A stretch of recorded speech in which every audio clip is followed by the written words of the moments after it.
everyone.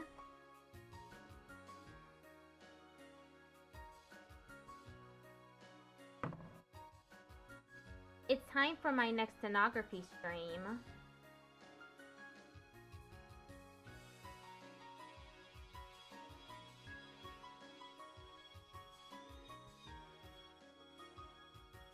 Okay, let me just move stuff around on my part. Browser.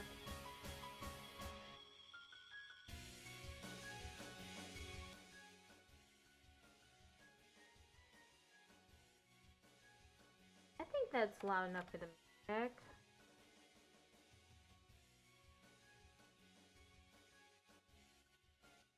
Okay, we're gonna start with the 80 words per minute class again.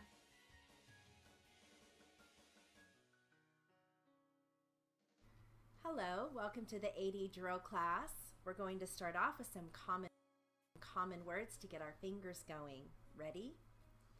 Let, take, to, start, good, where, never, through, day, much, tell, wasn't, girl, feel, oh, your, call, talk, will, long, than, us, made, friend, new, open, need, first, which, people, that's, went, sure, seem, stop, voice, very, felt, took, hour, pull, laugh,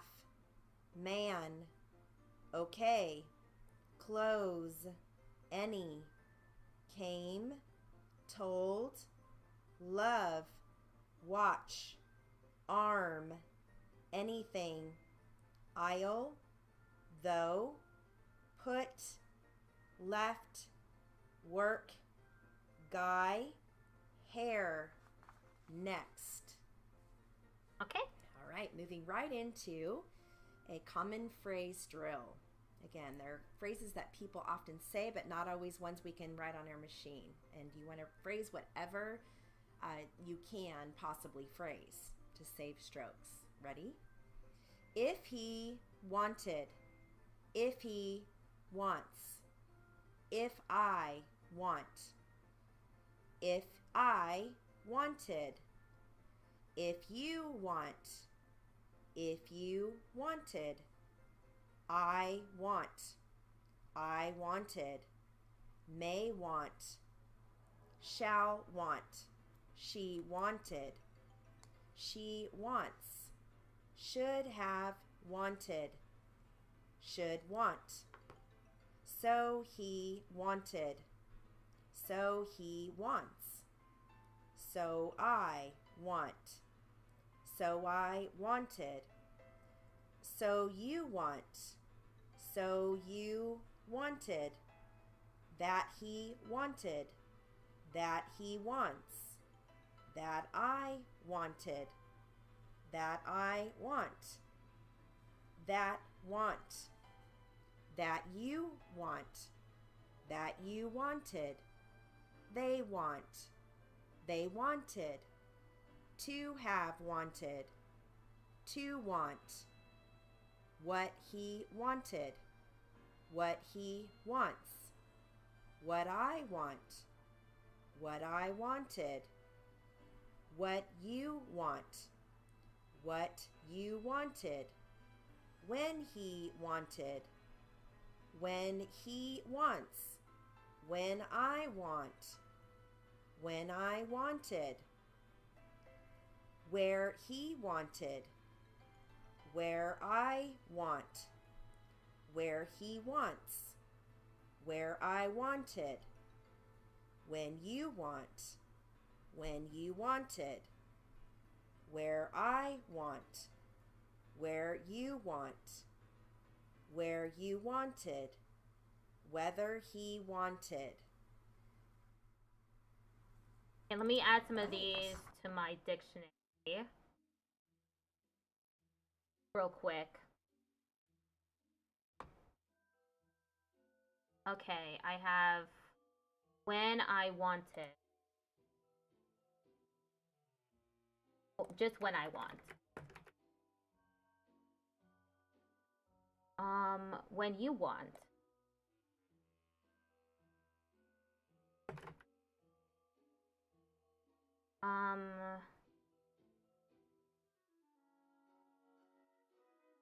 Where you want.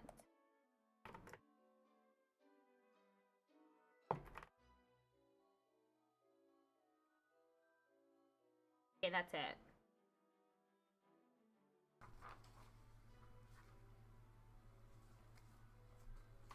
Some sentences using consonant compounds, and this focuses on initial DW, final RF, initial GR, final CHD. Ready? Where does the dwarf dwell? The total seemed to dwindle.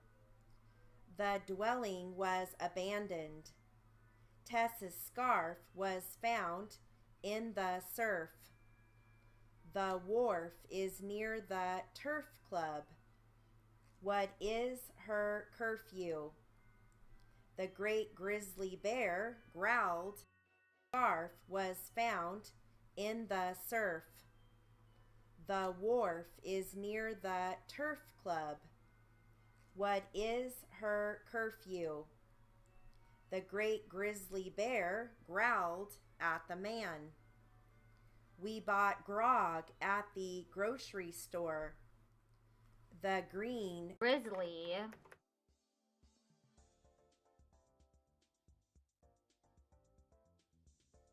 grizzly bear growled at the man. We bought grog at the grocery store. The green trees have grown in the ground. He found a grenade in the graveyard. The Grange is near How do I the write grown? What the hell? Brown? Okay. The ground. He found a grenade in the graveyard. The Grange is near the grove. The grad's grammar was grand. Joe searched for the beached craft. The unlatched gate was watched by the boys. Jay botched the deal. We patched the buggy and hitched up the horses. She matched the thread and stitched the jacket for him. John beseeched her to quit her job when she reached 65. All right. Hey. Sentences I missed a couple. using different numbers. All right, here we go. Ready? You're going to hear subpoena, which is initial S, final P. Bean? Ready? The Subpoena. Bean. subpoena, which is initial S, final P. Ready? The subpoena was delivered 11 days before the trial date. Mr. Barron's received a gold watch for his 35 years of service to the electric company. We sent out 225 invitations to the banquet and have received 35 confirmation. Did you request 18 or 80 dozen cases of paper? 17 of the students attended the seminar on CPR. Did you say that 3 of your cousins were graduates of the University of Illinois? 214 people were killed in the crash of United Airlines flight number 93. Stacy purchased 6 cans of tomato juice and 4 cans of grape juice. The bag contained 2 ounces of cocaine. 6,190 people were registered for the fall semester at Valley State College. Were there 5 or 6 students involved in the cheating scandal? 1 person voted no. 1,002 students achieved a grade point average of 3.5 or better. Amanda sent 5 copies of the letter along with her resume to Mr. Brighton. Was your order for 8 or 80 boxes of Kleenex? All right.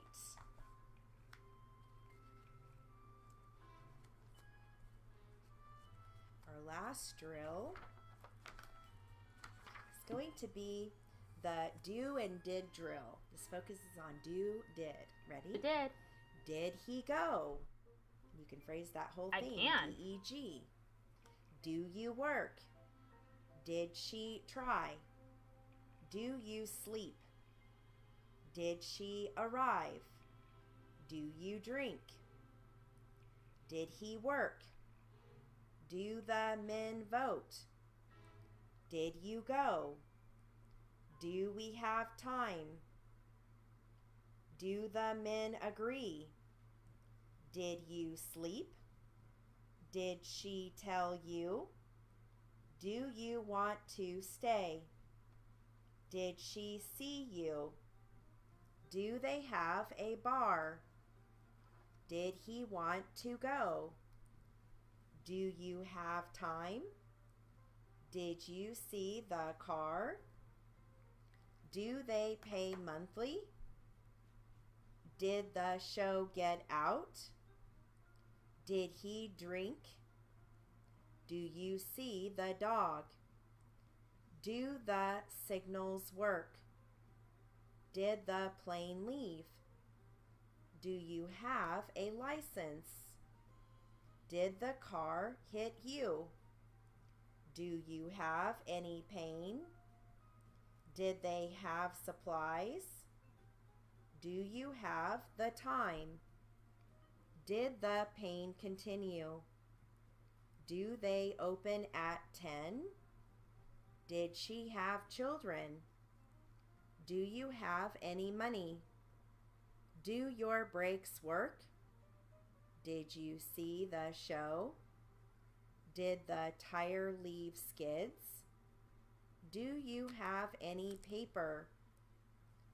Did your eyes bother you?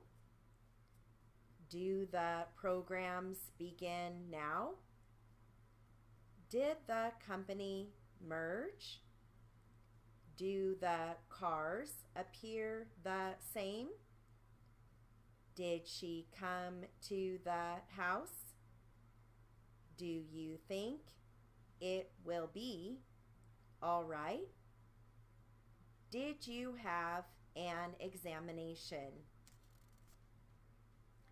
All right, and that concludes our 80 drill. Have a great day. Okay. I did notice that there was I probably, yeah, that was just a typo. I don't know what BFDI is. What is that? Not that I'm going to do it. I'm curious what that is.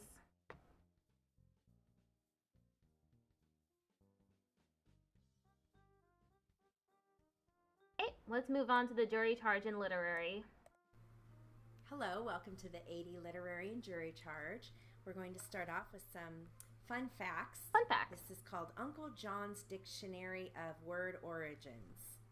And the topic is bank. Here we go. Ready? In the 16th century, in Italy, money changers conducted business on outdoor benches. How do I write Italy? It's ill. Okay. The topic is bank. Here we go. Ready? In the 16th century, in Italy, money changers conducted business on outdoor benches in public squares. The practice spread, and European cities. Battle for Dream Island, a series that have 20 objects and Battle for a Dream Island. Oh, never heard of that before. Began, and European cities began setting up benches. The practice spread, and European cities. European. Maybe I should add European to my Anki deck.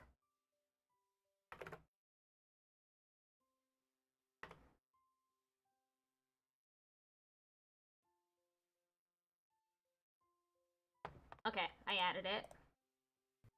Spread, and European cities began setting up benches specifically for banking operations. The Italian word for bench is banco, as banking activity picked up across Europe. I'm busy. The money business is banco, as banking activity picked up across Europe. The money business reached England, where the word was anglicized from banco to bank. And then at the very end it says about 20% All right, anglicized. of the anglicized.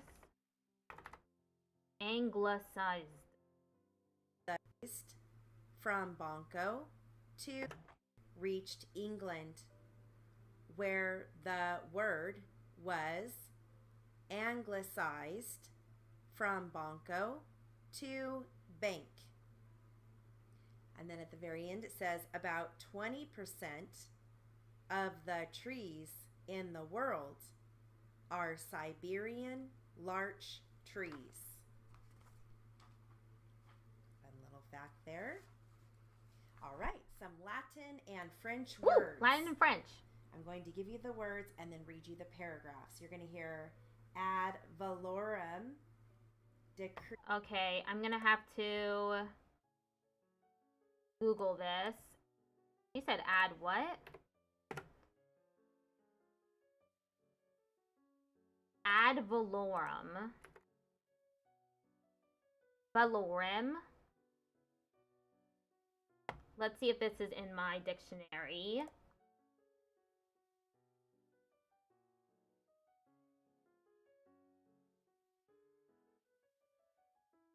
Yes, it is in my dictionary. Let me add this to my Anki too.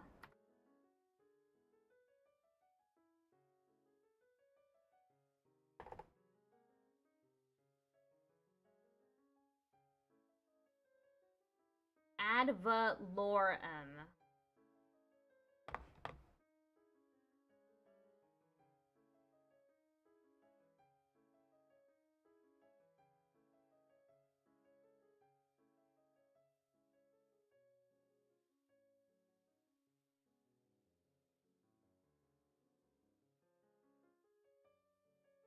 Three. Nice. Three nisi, the court order that will come into force at a future date unless a particular condition is met.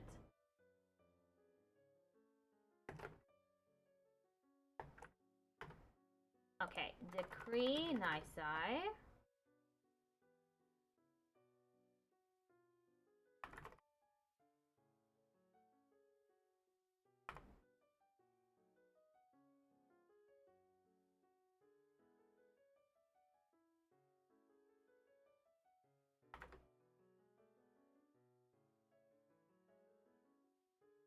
Decree nisi.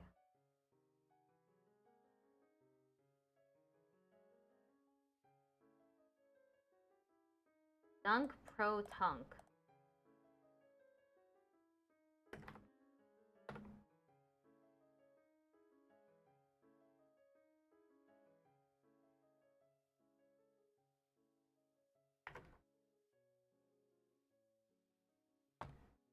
Pro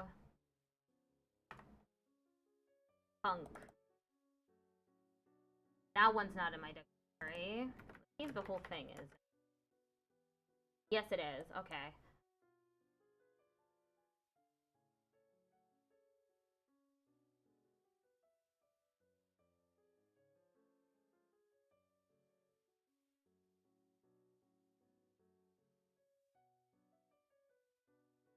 Nunc pro tunc.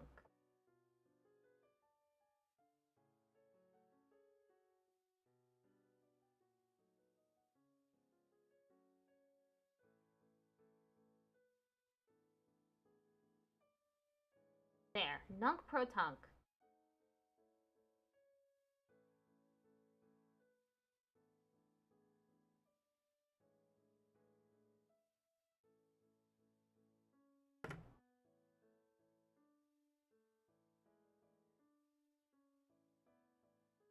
Legal term lock sick.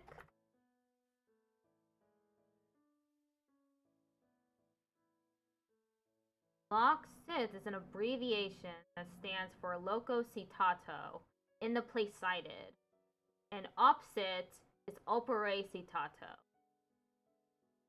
Okay. Loc sit. I'll have to add this to my dictionary.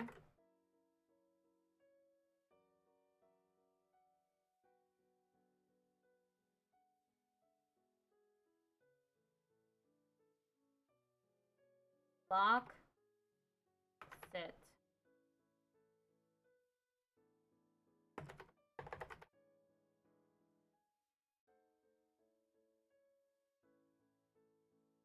And opsit.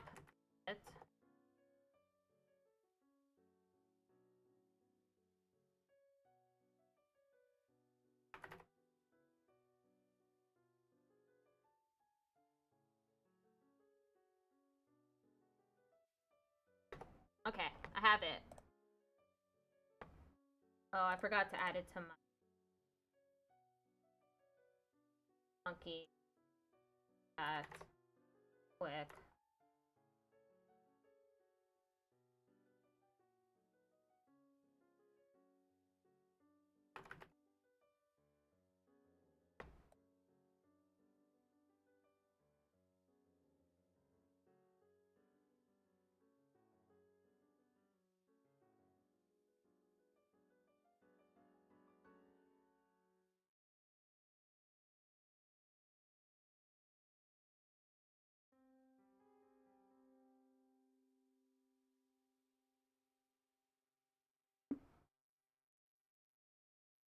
Okay, I can show the browser now. Yeah. Ad valorem means based on the true value. Taxes on property are ad valorem or according to the value. A provisional decree is are ad valorem or according to the value. A provisional decree is a decree nisi unless a decision is successfully contested. Decree nisi will nisi unless a decision is successfully contested, decree nisi will be in effect. Nunc pro tunc means now for then. Nunc pro tunc allows an action to be taken after. Nunc pro tunc.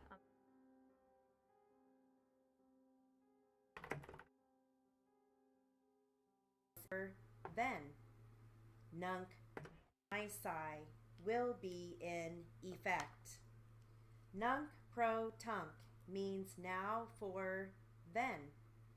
Nunc pro tunc allows an action to be taken after the specified time limitations have elapsed.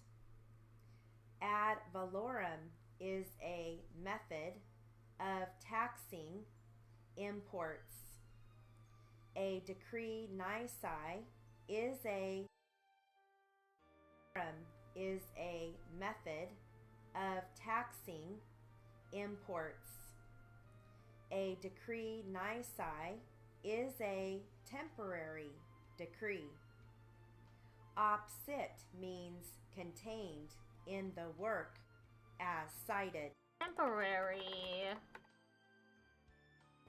Is a temporary decree. Opsit means contained in the work as cited. Opsit is used in a footnote to indicate a reference to a work that was previously cited. Loc sit means in the place cited or in the passage previously cited. The use of op cited or in the passage previously cited. The use of opsit and loc-sit is discouraged in formal transcripts. All right.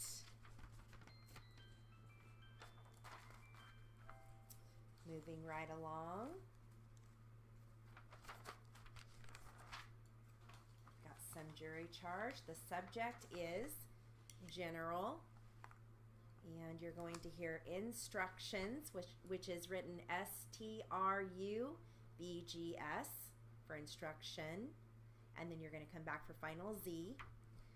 You're going to hear convinced, erroneous. I don't have a brief for that. You'll have to write that out. Expression, advocates, defendant, D-E-F-T, offense, verdict, V-E-R-D, Advocate. influenced, F-L-U-N-S, and then you come back for the D if it's influenced. Let's see here. Discussion, S-K-U-G-S. And let's see here. Emphatic expression. Okay, here we go. Ready? The order in which the instructions are given has no significance as to their relative importance. I have not intended by anything I have said or done, or by any questions that I may have asked, to intimate or suggest what you should find to be the facts on any questions submitted to you. You should find to be the facts on any questions submitted to you, or that I believe or disbelieve any witness. If anything I have done or said has seemed to so indicate, you will disregard it and form your own opinion. Both sides are entitled to the individual opinion of each juror. It is the duty of each of you to consider the evidence for the purpose of arriving at a verdict. If you can do so, each of you must decide the case for yourself, but should do so only after a discussion of the evidence and the instructions with the other jurors. You should not hesitate to change an opinion if you are convinced it is erroneous. However, you should not be influenced to decide any question in a particular way because a majority of the jurors or any of them favor such a decision. The attitude and conduct of jurors at the beginning of their deliberations are matters of considerable importance. It is rarely productive of good for a juror at the outset to make an emphatic expression of his opinion on the case or to state how he intends to vote. When one does that at the beginning, his sense of pride may be aroused and he may hesitate to change his opinion or position, even if shown that it is wrong. Remember that you are not partisans or advocates in this matter, but are judges. Each count charges a distinct offense. You must decide each count. Each count charges a distinct offense. You must decide each count separately.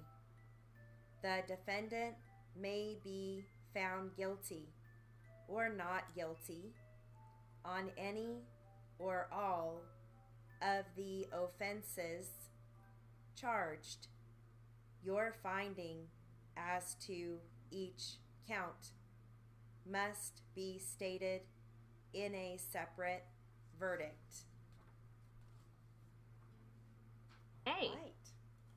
We're going to finish our article on secrets of survivors. Here we go.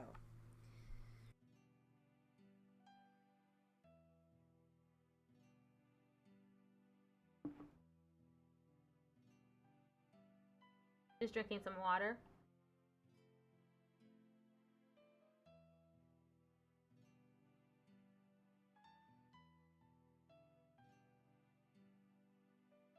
Researchers have discovered that the trials of life are far less important than how.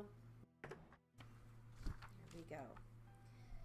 Researchers have discovered that the trials of life are far less important than how... What? Discovered. Here we go. Researchers have discovered that the trials of life are far less important than how one deals with them. People who survive begin learning to do so long before crises appear. By adopting their special outlook on life, we can all learn to so long before crises appear. By adopting their special outlook on life, we can all learn to be survivors. Make happiness a habit. The survivor enjoys life, even when troubles spring up like thistles in a weed patch. He takes each day as it comes, full of sorrow, joy, a weed patch. He takes each day as it comes, full of sorrow, joy, disappointment, and surprise. When he can't have the big victory, he accepts small ones, and he seems to know where to look for the flash of excitement, the moment of beauty and insight. Even concentration camp survivors told us of small pleasures: a glowing sunset, a raspberry by the road where they worked, an evening when, though exhausted, they stayed awake to watch the moonlight drift through the trees. Terence D. Prey, a former Colgate University professor who studied the attitudes of Holocaust victims, calls this tenacious hold on life a strength. Wait, how do I write that? Holocaust? Professor who studied the attitudes of Holocaust victims calls this tenacious hold on life a strength beyond scope and hope, as stubborn as the upsurge of spring. A woman I know was told by her doctor she had bone cancer that could be fatal. Instead of surrendering to sickness, she began traveling to one exotic country after another. She bought theater tickets and magazine subscriptions. At nearly 80, she remarried. She has far exceeded her doctor's expectations, and she says there are not enough hours in the day to do the things she wants to do. Survivors have a kind of talent for life, a fury to use all of it. They treasure the time that is. They find each day's joys, however small. Suffering, says psychologist Nathaniel Brandon, is just about the easiest of human activities. Being happy is just about the hardest. It is true. No one is born happy. Everyone makes his own happiness, except change. Most of us would like nothing better than to blame someone else when trouble comes. But the survivor will have none of that. Change and problems will come whether we want them to or not. In my own life, it comforts me to remember that as I approached each unthinkable catastrophe, it became thinkable. So accept change, not with resignation, but with a fierce longing to learn from it. When our lives explode, they come together in new patterns. What looks like disaster may turn out to be the best thing that happens to us. Don't give up. Despite being afraid or blocked by obstacles, the survivor quietly does what has to be done, no matter how overwhelming the odds against him are. Bill Gargan's voice was the prime tool of his trade, which was acting.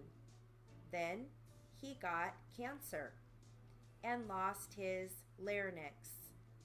At first, he was in despair. But you can't spend your life feeling sorry for yourself, he said. So he worked for years to learn to talk again until he could finally make speeches. Then he spent the rest of his life helping others like himself. Trying will not always make a catastrophe go away, but it will make it more endurable and provide immense satisfaction. Don't ask, did I fail? Ask, what do I do next? Reach out to others.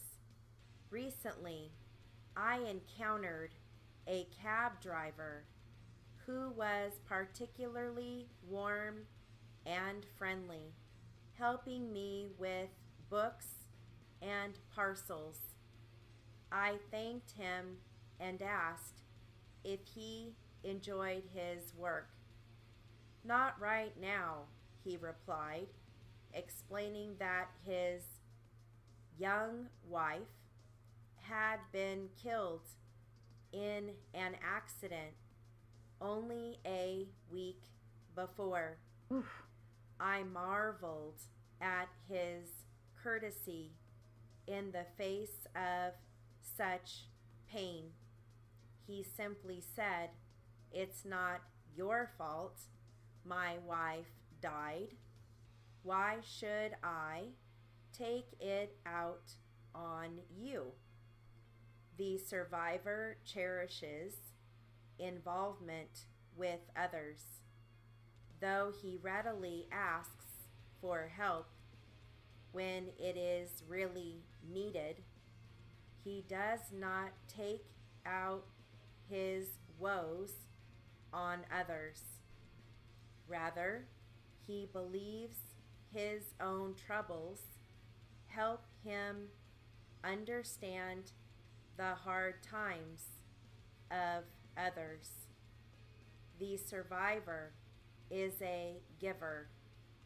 The real value of love, wrote Paul Valery, is the increased vitality it produces. Duke University researchers found that one of the best predictors of health, happiness, and long life was the tendency to reach out to people beyond your immediate family. When your woes threaten to overcome you, think about how you can help someone else. Live in the present. I know a woman now in her 60s whose childhood was so miserable that she is still sunk in self-pity. She has not been able to keep a job or maintain a close relationship. Life lies in letting go and giving up your grievances, writes Mildred Newman and Bernard Burke in How to Be Your Own Best Friend. And they warn that if we spend our energies being angry with the people who once disappointed us, we won't have any left over for what we need now. Is that it? Okay, there is more, but I will finish this in the next letter. Ah, okay, we're done now. I missed a lot of sentences.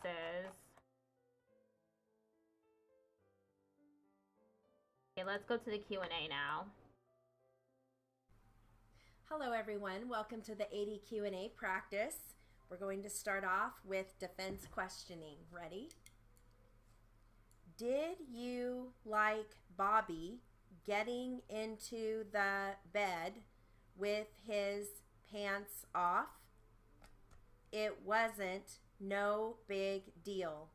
I wasn't undressed. Okay, now it wasn't any big deal. What did you then do next? You didn't leave the bed, did you? No. You didn't get up. Did you say anything to Bobby about maybe leaving the room or something? No. You just did what? Lay there? Yes. And went back to sleep? No. What did you do? He asked me to take my jacket and pants off. What did you do then? I took them off. Why? Because I didn't want to argue. What was? I was tired. I'm sorry, what? I was tired. I didn't understand that. I was tired. You were tired. Okay. Now what did you do with your clothing? I set them on the side of the bed. You didn't throw them on the floor? On the floor, on the side of the bed. Did Bobby threaten you if you didn't take off your clothes? No. Did he order you to take them off? Not exactly, no. Okay. Did you voluntarily take them off? What do you mean, voluntarily? Did you take them off yourself? Yes. And you set them on the bed? On the floor. On the floor? On the side of the bed. On the side of the bed. Okay.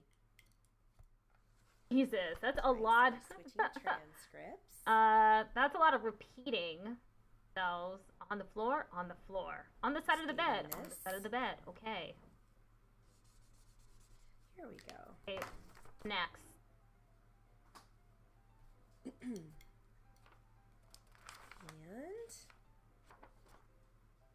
looks like plaintiff question. Plaintiff, okay. Here we go. Would you be able to describe what he looked like to me? No. So you wouldn't know if he's 80 years old. I don't think he's 80. Or 25. He's not 25. But you do remember him? Not really. Do you remember going to Loma Linda University Medical Center?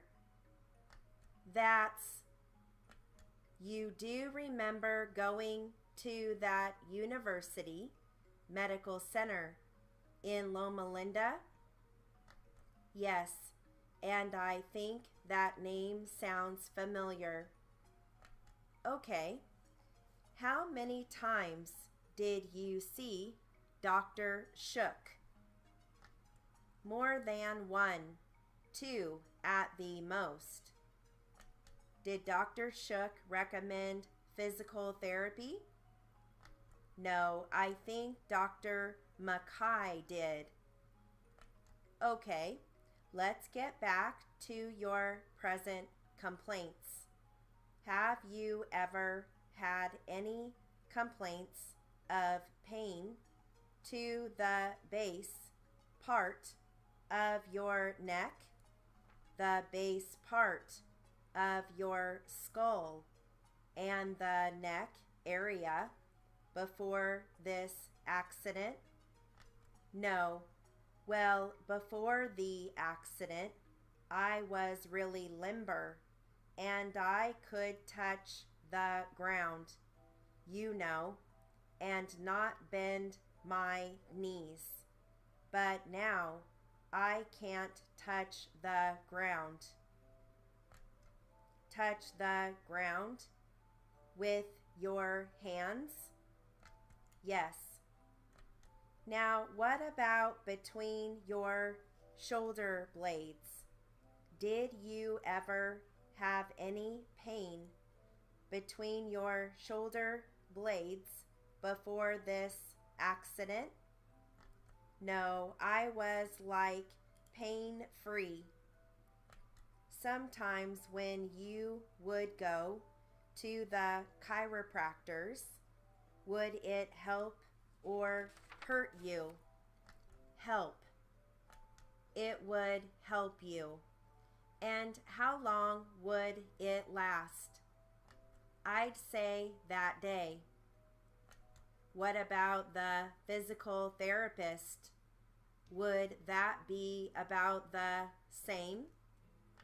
Yes. And that's what I thought you were talking about, was the physical therapist, Dr. Mackay. When I went in there, like my back would really hurt. And then when he cracked my back, it would relieve the pain, but it would come back slowly at a time. It would still hurt, but not as bad. if you understand. The chiropractor that you saw was Dr. Kearney. Yes, but I'm not talking about him. Let's talk about him now. I understand. When you would see Dr. Kearney, would he help or hurt you? I wasn't sure because back then, because I thought he was helping because he told me I had scoliosis. So I did anything that he told me to do to make it go away. What do you understand scoliosis to be?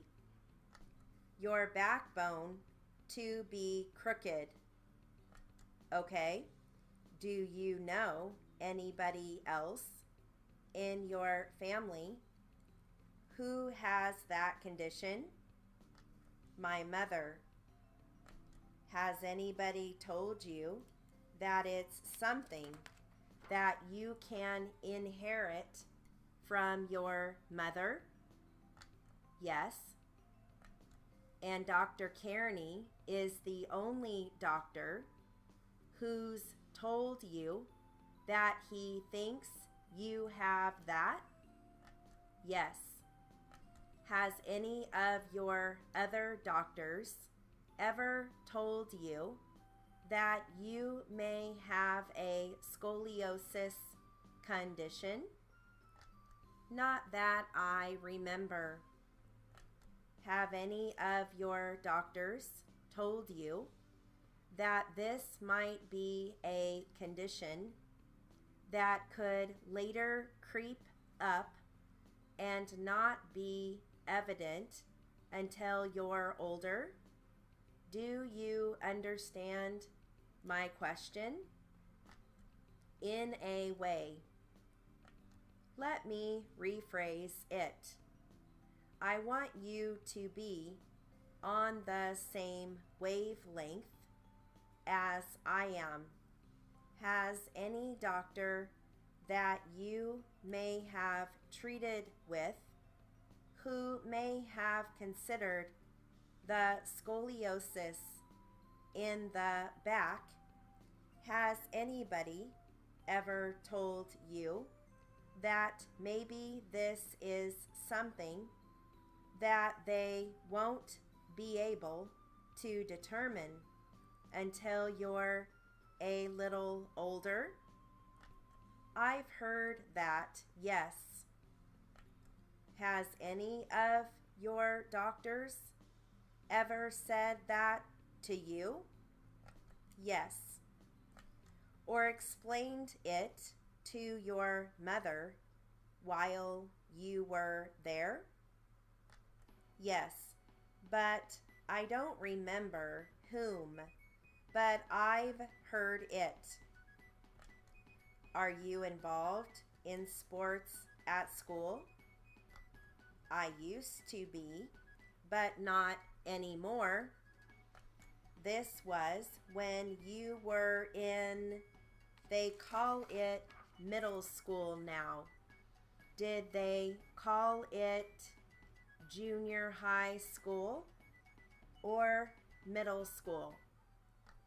No, I couldn't sign up for anything in middle school because it happened in 6th grade.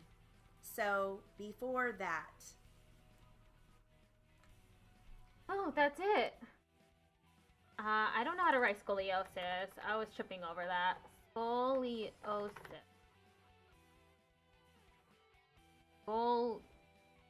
I wouldn't have guessed that at all. Okay. Let's move on to the test.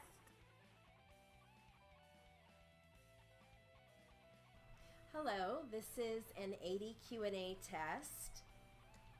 plaintiff attorney is Mr. West, W-E-S-T.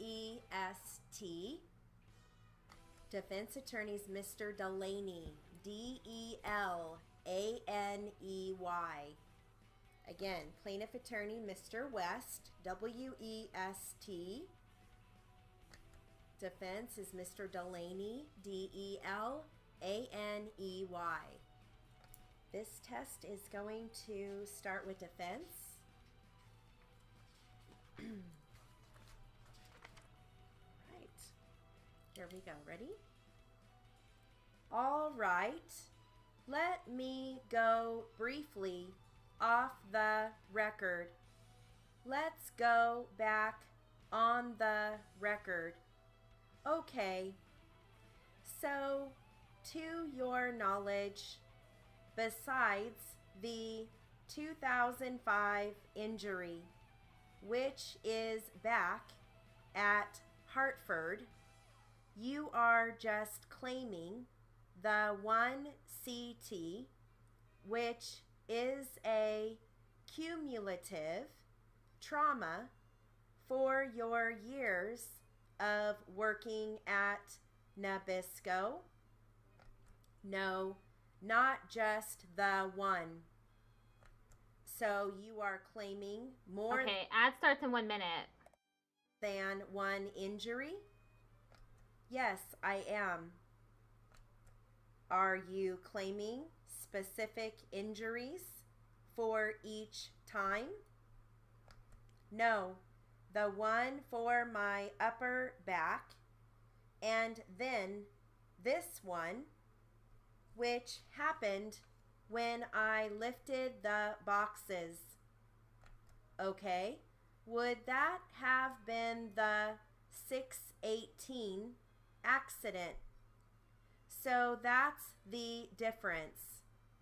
So there's a specific one. Okay, I got you. All right, so let me... Okay, I'll be right back.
Okay, I'm back. Let's finish this test. Not you. All right. So let me go back to that one. Okay? So that's when your low back started to hurt? Yes. Okay. So basically, the specific accident on 6/18/2014 is a specific injury to your low back lifting the boxes? Yes, and it made my upper back worse. And it worsened your upper back. Okay, and then you have the CT that is for your upper back and neck and shoulders. That is correct. Okay, all right. Okay, that is good to know. What time is it now? It is 3:23. I think I might be able to wrap it up, actually. Possibly. Give me time too. I need time to ask some questions as well. Oh, yeah, that's true. I won't forget about you. Yeah, don't leave me out. I'm not going to leave you out. Okay, is there any treatment that you feel you need at this time that you're not getting? Objection. That calls for speculation by the applicant. She's not a doctor. She has no idea what treatment would be required and what is necessary. Okay. And who are you? Are you currently treating with a doctor at the present time? Yes, I am. And who is your treating doctor? Dr. Ernst is his name. Okay, and how often do you see Dr. Ernst? It's every 6 weeks, I believe. Okay, and has he released you yet? No, not yet. No, okay. Is there any other injuries that we haven't gone over besides your neck, shoulders, upper back, and lower back? Yes, you didn't mention the hips. Is that it? Yep, okay. I did pretty good on that one. I even did the colloquy correctly.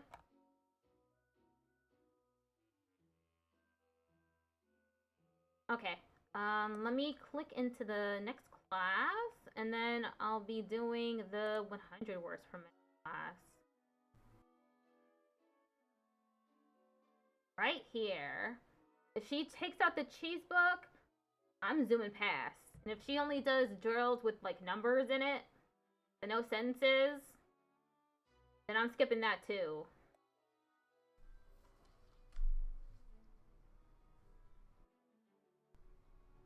Welcome to drill practice. Let's get started with some words. Actually, they're called tangle tamers. So there's going to be 2 words And the idea will be just to get your fingers warmed up. Okay, so let's give it a try. Here we go. Potential employers. Construction, landscaping. Startling developments. Overwhelmingly positive. Satisfaction guaranteed. Velveteen rabbit. Committee president. Medically induced. Reportedly replied. Particularly precise.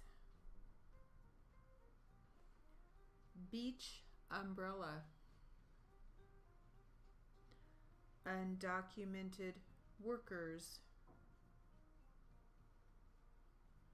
Mentally retarded. I'm not writing that one. Maybe if this was an official transcript, I would write it, but I'm not doing that on stream. I'm really shocked. I don't remember hearing her say that before. Service representatives. Supermarket parking. Easygoing character.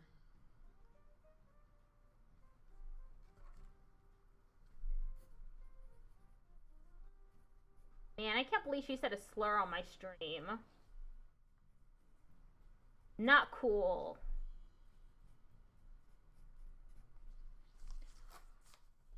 Now let's try. He said that way too easily. Names and spellings. I'm not doing the names, spellings portion either. Albo. Deborah. If this was like cities and states, I'd do it. D-A-L. Look how long it goes on for.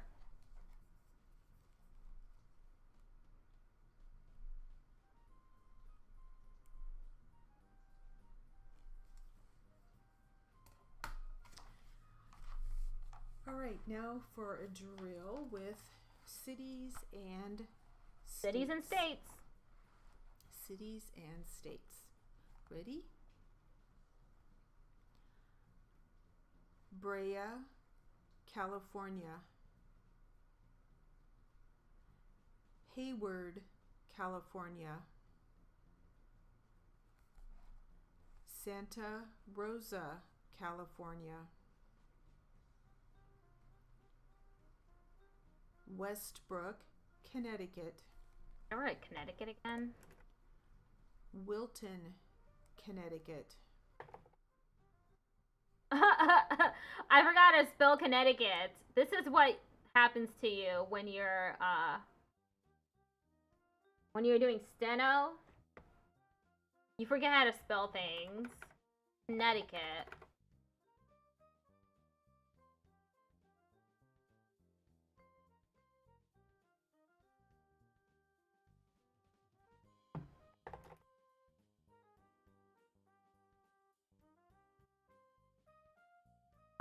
Okay. Coral, Florida. Cooper City, Florida. Fort Lauderdale, Florida. Miami, Florida. Orange Park, Florida. Palm Harbor, Florida. Quincy, Florida. Sarasota, Florida. Tavares, Florida. Atlanta, Georgia. Columbus, Georgia. Marietta, Georgia. Des Moines, Iowa. Cary, Illinois. Chicago, Illinois. Magnolia, Illinois.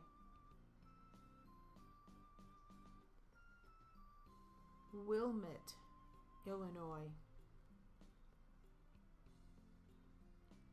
Wichita, Kansas. Monroe, Louisiana.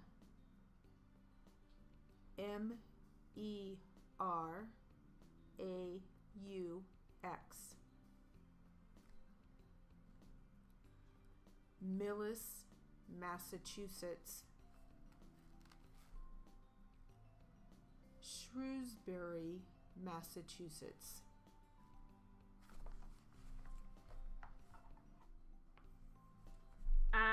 I didn't know most of those cities. I got most of them wrong.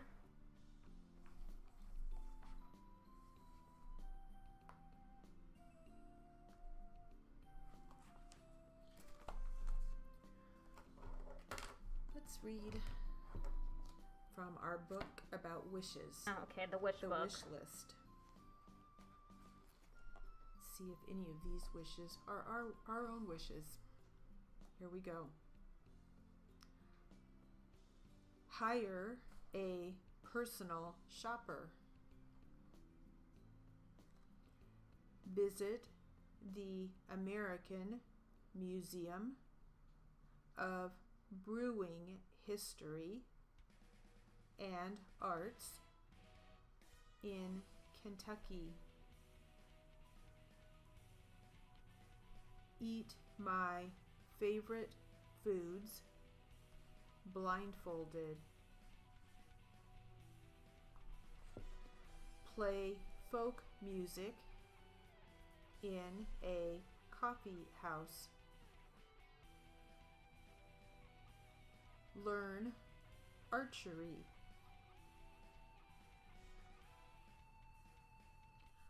Interesting wishes. That's not a lot. You just took out the wish list book for like a few seconds. Okay, I'm on 9. Jury charge.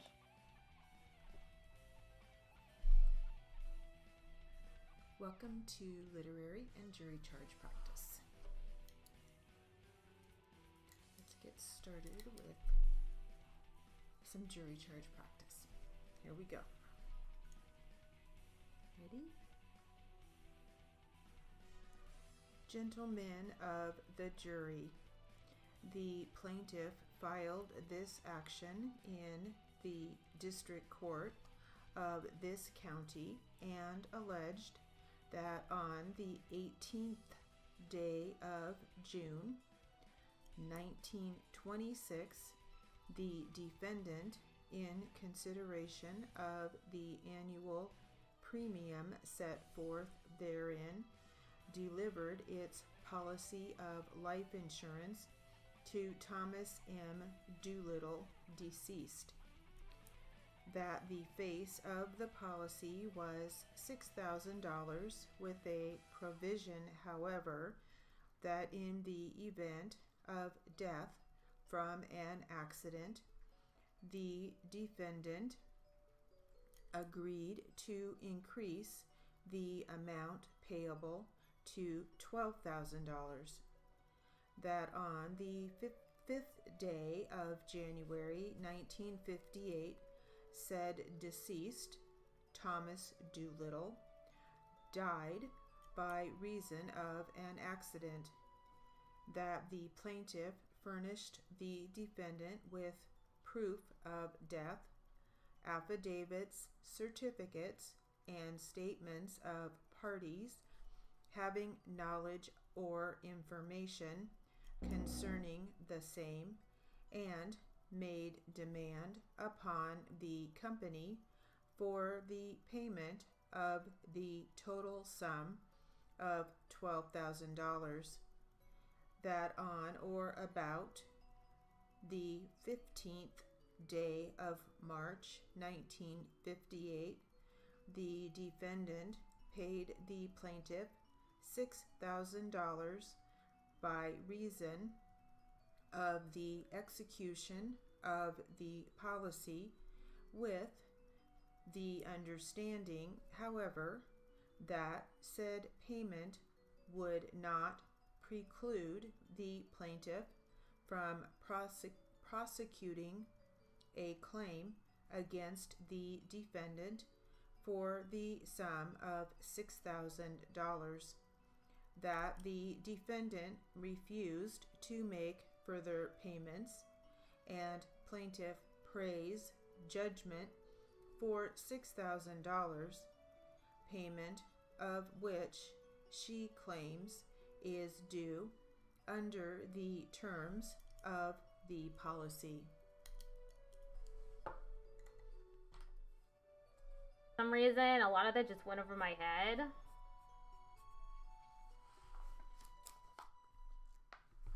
So I had trouble with it. All right, now let's try some literary material. You take out the cheat book after saying a slur on my stream. And this literary is regarding test taking. Oh yeah, this is 100 words per minute. Test taking. He doesn't take out the anxiety, cheats book during this and class.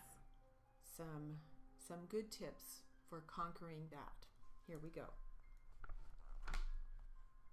He only takes out the cheese book during the 80 words. Some anxiety is normal and often helpful to stay mentally and physically alert. When one experiences too much anxiety, however, it can result in emotional or physical distress, difficulty concentrating, and emotional worry. Wow, that's pretty scary stuff. Does this sound like you on test day? Whether in school or taking a skills test, your brain takes over, scares your body half to death, and suddenly you're paralyzed. You can't remember where to put your fingers, how to use that machine in front of you, or even when and how to breathe. What's interesting about test anxiety is that it is a learned behavior. We aren't born afraid of testing or fearful of a subpar performance on an exam. Rather, we acquire this response from those around us, much like we learned to speak and act in various situations. We follow the example set by others. Can you recall a time in your life when someone you admired demonstrated a fear or anxiety over a test or upcoming event? Even comments or well-intended encouragement from our parents or another authority figure at a young age can cause an undesirable response to certain events, such as a test. Do you remember how stressful the SATs or ACTs were when you were in high school? Do you think that stress was self-imposed, generated by outside sources, or perhaps a little of both? Having trouble. Dictation is so much harder than just writing from like a textbook or something. All right, we'll continue on with that in a bit. For now, let's get back to some jury charge practice regarding insurance. Insurance. Ready? Hand kind of hurts a left hand. The defendant answered and denied generally the allegations of the petition and admitted that it was engaged in the life insurance business in the state of Alabama and issued the policy of life insurance on the 18th day of June 1926 to the plaintiff herein, and admits that proof of death and other data in the form of affidavits, certificates, and statements were furnished by the plaintiff to the defendant, but alleges that said statements are insufficient to establish that the deceased died as the result of an accident, and denies that the plaintiff is entitled to recover any amount, and asks judgment for its costs.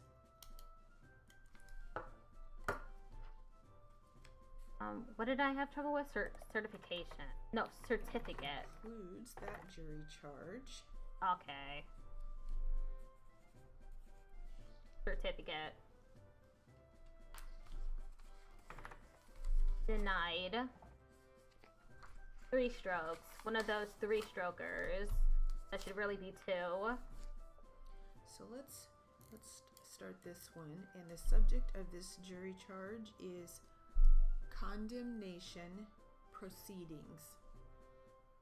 Condemnation proceedings. Ready? Condemnation.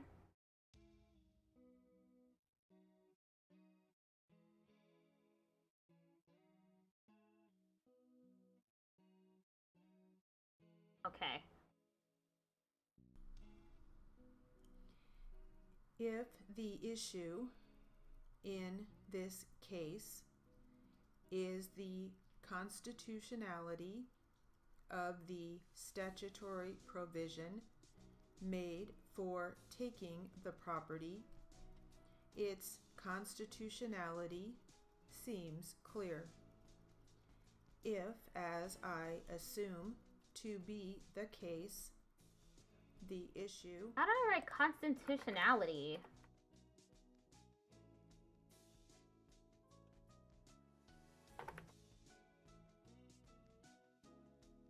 I assume to be the case, the issue is the constitutional sufficiency of the statutory 10-day notice by publication of the hearing to assess the compensation for the land taken.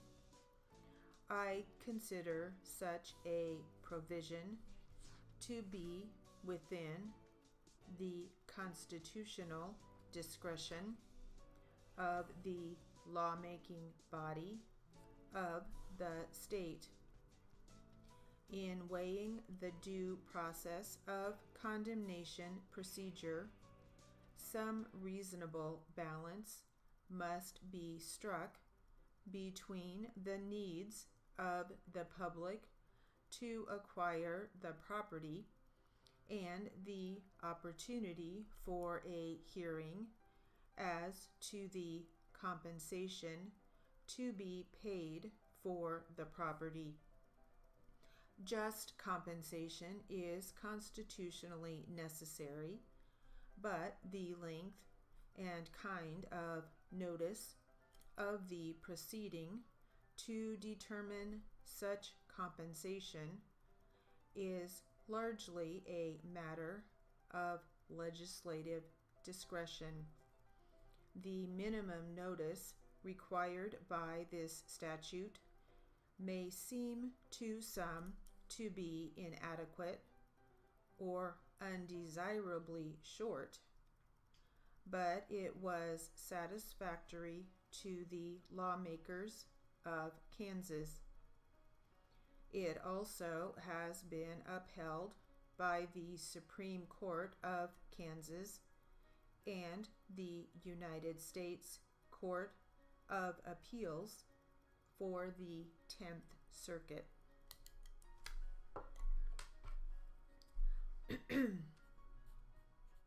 Damn. I really fucked that one up. Look how short it looks when it wasn't. Let's practice some words, some of the words in this jury charge. Yeah, I need some more practice. We have constitutionality, statutory,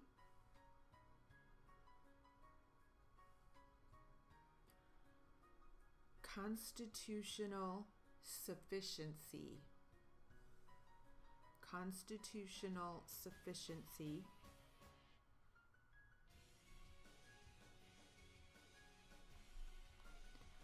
condemnation procedure,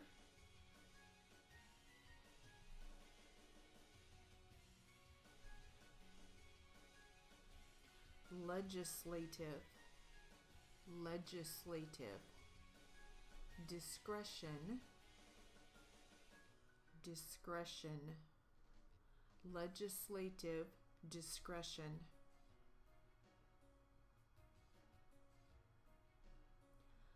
undesirably,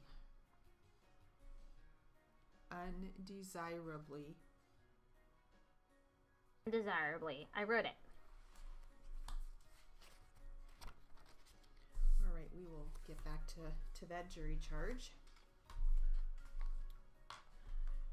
Now let's do a little bit more practice on test taking. Here we go. The good news here is that we can unlearn this behavior, this frightening, incapacitating reaction we have toward skills tests. Overcoming test anxiety will take some time and effort, but you're already putting in time and effort preparing for those skills tests, right?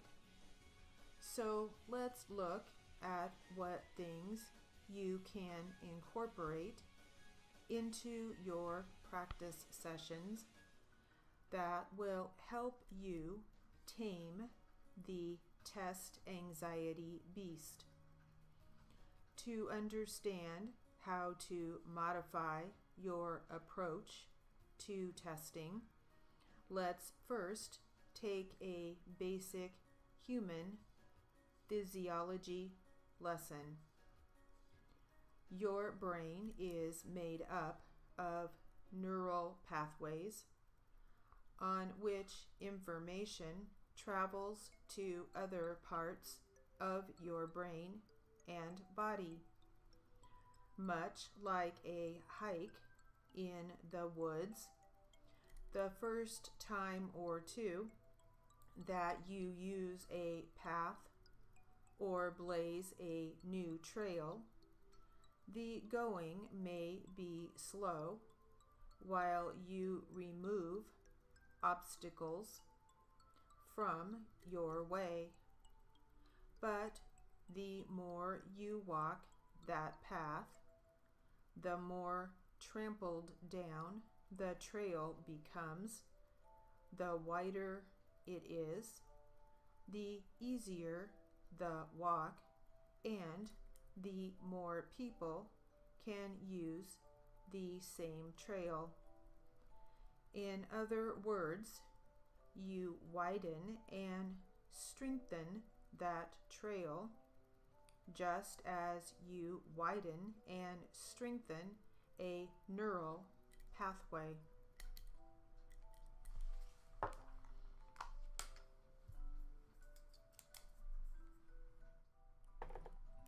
Neurology. Let's take a look at a few of the words that we had in this section here. Incapacitating. Incapacitating.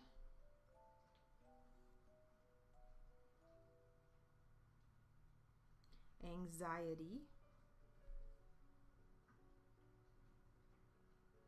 Physiology. Physiology. Physiology. That's the word. Neural pathways.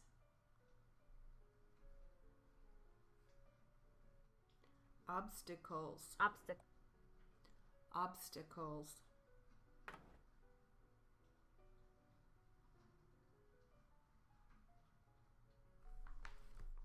All right, some 4 minutes left. Some words to practice. Let's get back to our jury charge on condemnation proceedings. Ready?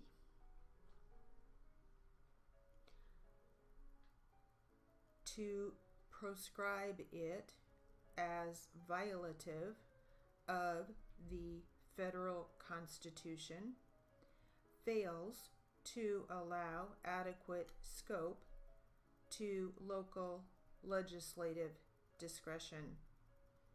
Accordingly, while not passing upon the desirability of the statutory requirement before us, I am not ready to hold that the Constitution of the United States prohibits the people of Kansas from choosing that standard. Particularly, I am not ready to throw a nationwide cloud of uncertainty upon the validity of condemnation proceedings based on compliance with similar local statutes. Since 1889, it has been settled that notice by publication in condemnation proceedings to take and to fix the value to be paid for the land of a non-resident comports with due process.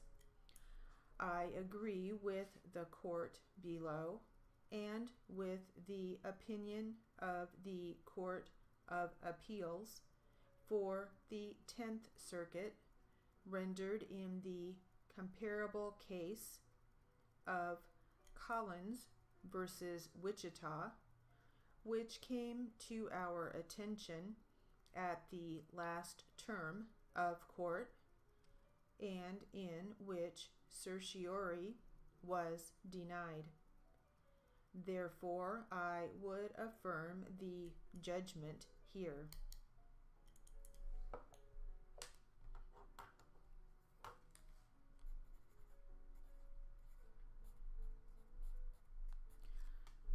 Some words to practice from this part of the jury charge. We have certiorari. Certiorari. Certiorari. Certiorari. I'm not saying that very well. Certiorari. That's spelled CERTIORARI. Trying to write the Definitely a challenge. There's probably a brief for that one. I have a brief for it. I don't have a brief, but that would probably be a good one to have a brief for. Collins. Proscribe. Proscribe. Instead of prescribe, proscribe. Proscribe. Desirability.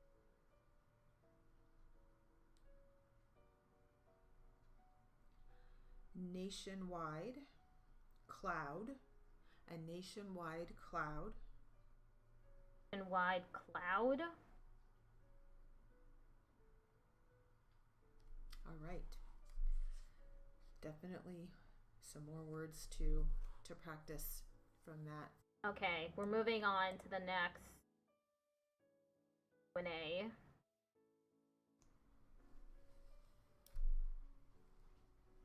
Welcome to Q&A practice. We'll get started with the defense. Defense. Ready? Were you in your liquor store on Saturday evening or at any time on the evening of Saturday? Yes, sir. Did you close the premises? No. What time did you leave the premises? I would say it was around 5 o'clock in the evening. And when did you next go to the premises? I opened up Sunday morning at 8 o'clock. When you arrived at your liquor store on Sunday morning at 8 o'clock, was the building in the same condition that it was in when you left it on Saturday at 5 o'clock? You mean, was anything noticeably different Sunday morning from the way you left it Saturday night? It was the same except for the broken window. There was a broken window? Yes, sir. The window was not broken when you left on Saturday afternoon? No. Will you please describe the broken window as best you are able? There was a hole about 2 feet high and about 18 inches wide, and it had one piece of broken glass about 6 inches square still hanging on the bottom. What else? I noticed there had been a half-gallon of wine that had been broken. There was wine all over the inside right near the window where it had run down. Outside of that and the glass, that is about all. What was behind the window in the store? There was a full case of some gin. I'm not sure how many bottles of rum were there right where the hole was. It had been a couple of days since I put those bottles up. Was the liquor in cases or was it on the shelf? It was sitting on the shelf. In other words, did you have a display counter in back of the window? Yes. I did terribly on that outside. Terribly, terribly, terribly.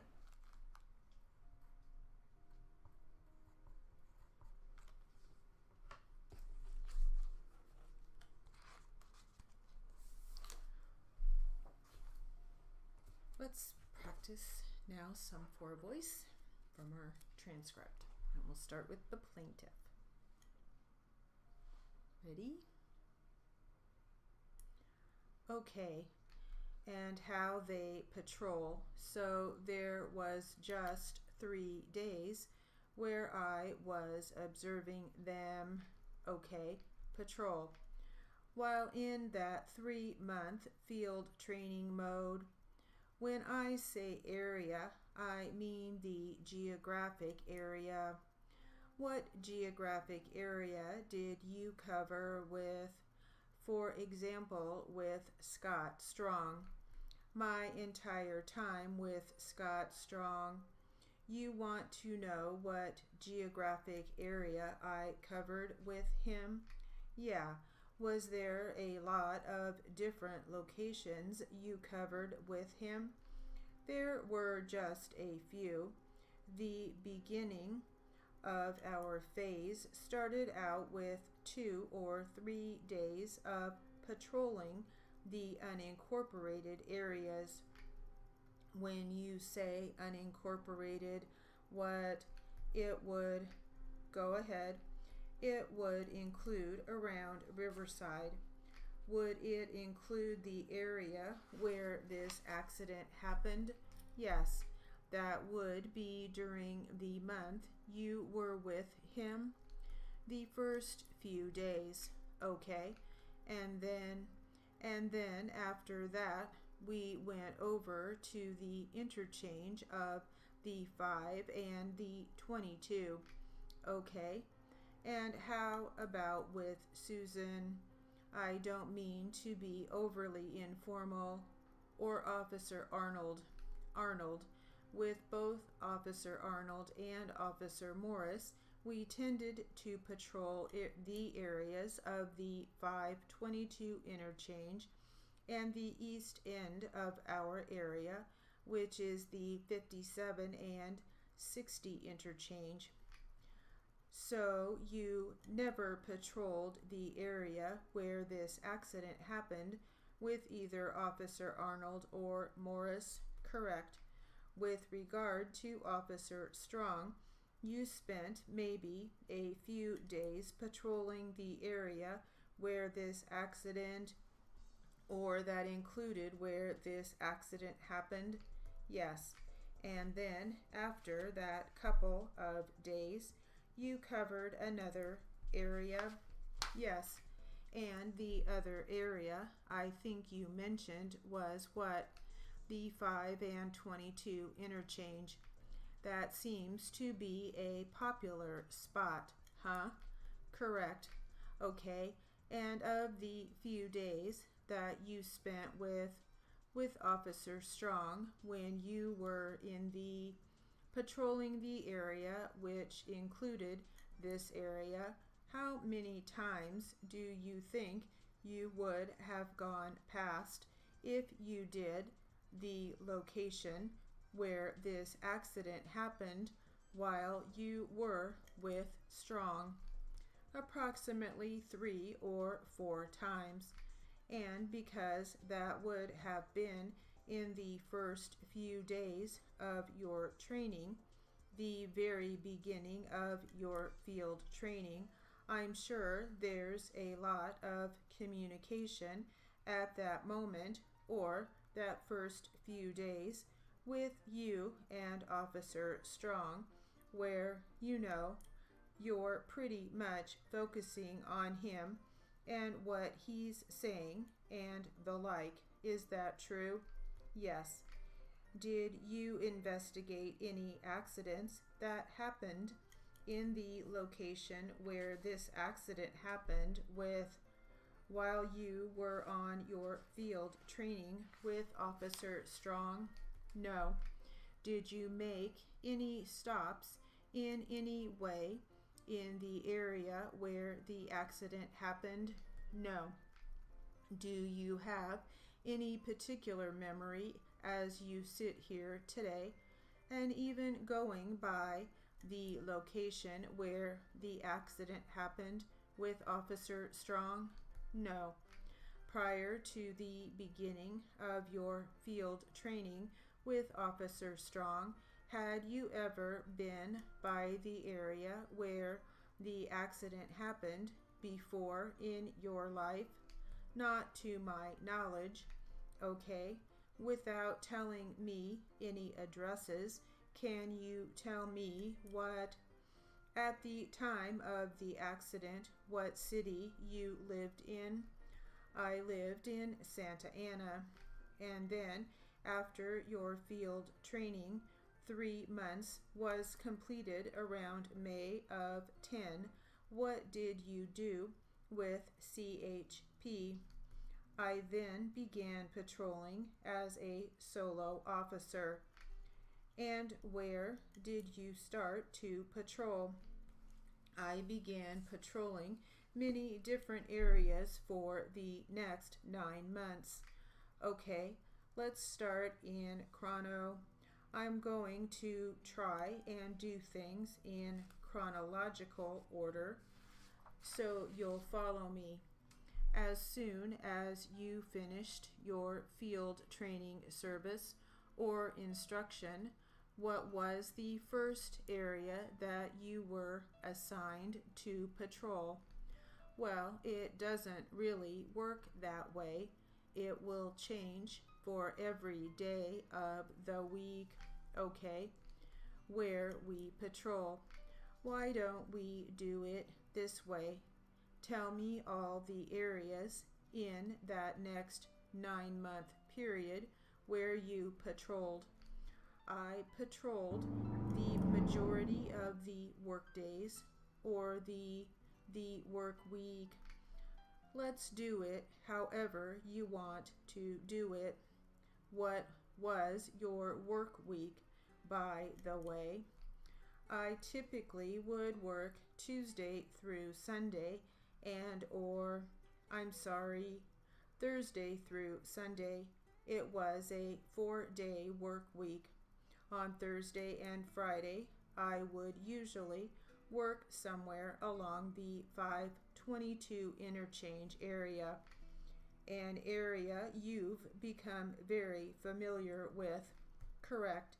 And on Saturdays and Sunday, I would either work the area of Tustin or the area of Santa Ana. I'm hearing what you're saying. You're kind of lumping things together. So there were 2 areas.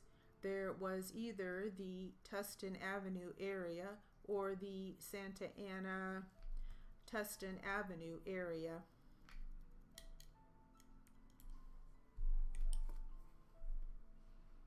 That will conclude our Q&A practice. Q&A practice defeated me. Okay, it's time for the test. Where's the test? Class 9 test. It's all mixed up in the playlist. This is a 100 Q&A practice test. Plaintiff attorney, Mr. Preston. Oh wait, she didn't even tell me who was starting. P-R-E-S. I heard plaintiff and immediately T-O-N. started with the plaintiff. Defense attorney, Ms. M.S. Andrews, capital A-N-D-R-E-W-S.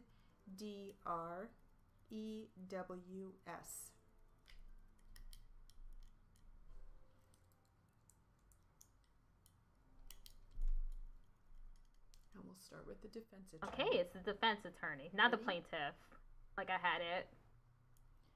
When the accident occurred, were you taken away by ambulance or did you drive home on your own? No, I was not taken by ambulance. Then you went. Did you go to the doctor yourself after that? Yes. Who did you go see? I don't remember his name. I'm sorry. That's okay. Was it through your work health benefits provider? An attorney referred me. Through an attorney. Okay. Do you remember what city? It was in Oxnard. In Oxnard. Okay. And do you remember how many times, how much you treated, or how long? Maybe 2 or 3 months. maybe about 3 months, 3 or 4 months. And do you remember what they did for you? Gave me warm and cold packs. Anything else? I'm not exactly sure what it's called.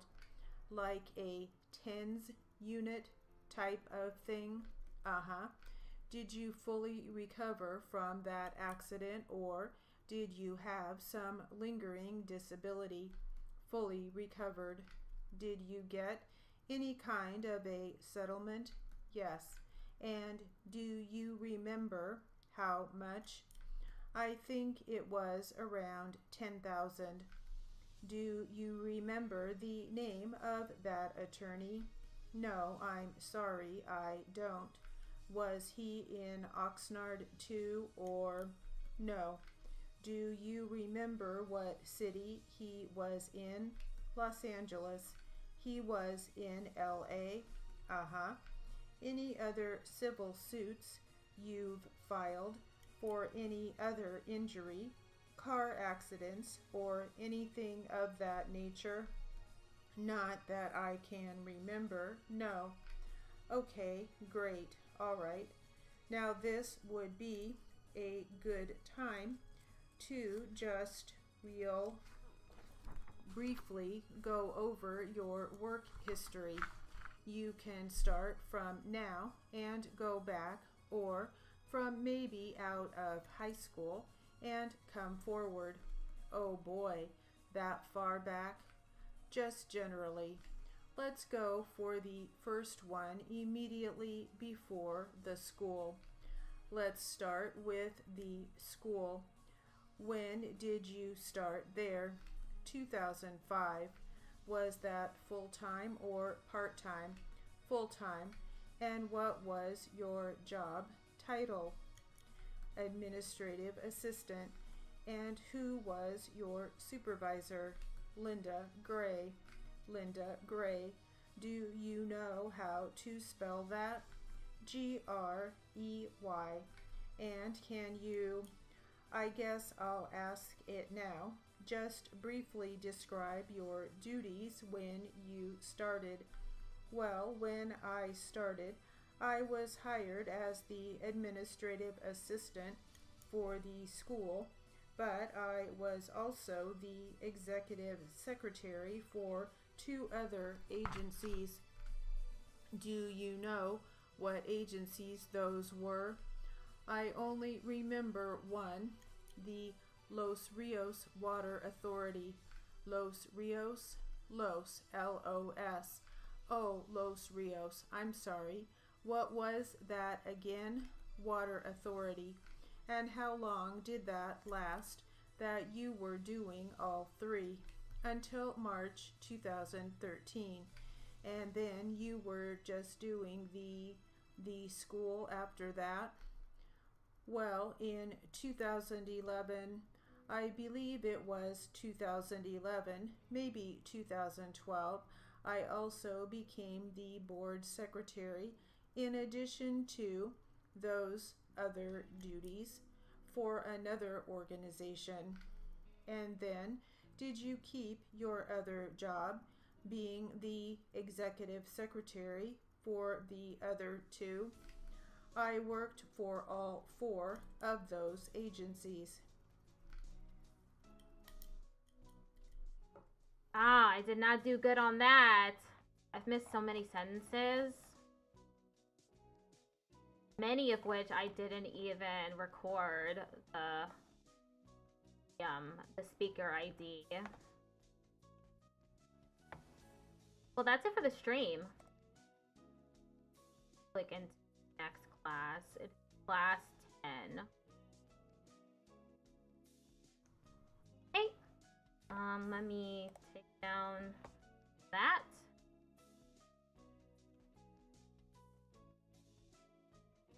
Ads have been snoozed.